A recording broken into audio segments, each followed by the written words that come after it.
Welcome to Chillin' 101. We hope this video helps. In this video, I will explain how to recharge the AC in your Ford Escape.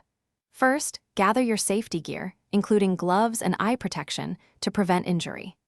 Next, locate the low-pressure service port on your vehicle's AC system, usually marked with an L.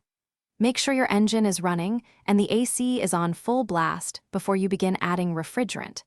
This ensures proper circulation and accurate pressure readings. Now, firmly attach the Quick Connect fitting from your recharge kit to the low-pressure service port. You'll hear a click when it's properly seated. Next, shake the refrigerant can well and screw it onto the charging hose.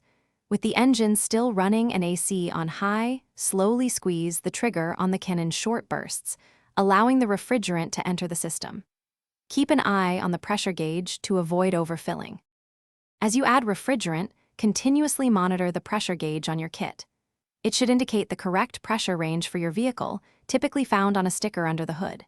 You should also start to feel colder air blowing from your AC vents, signaling the system is recharging effectively.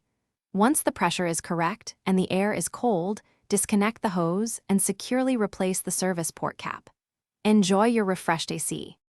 If your AC doesn't get cold or loses its charge quickly after recharging, you might have a leak in the system. You can use a leak detection kit to find the source, or it might be time to consult a certified mechanic for a thorough inspection. Remember, proper AC maintenance extends the life of your system.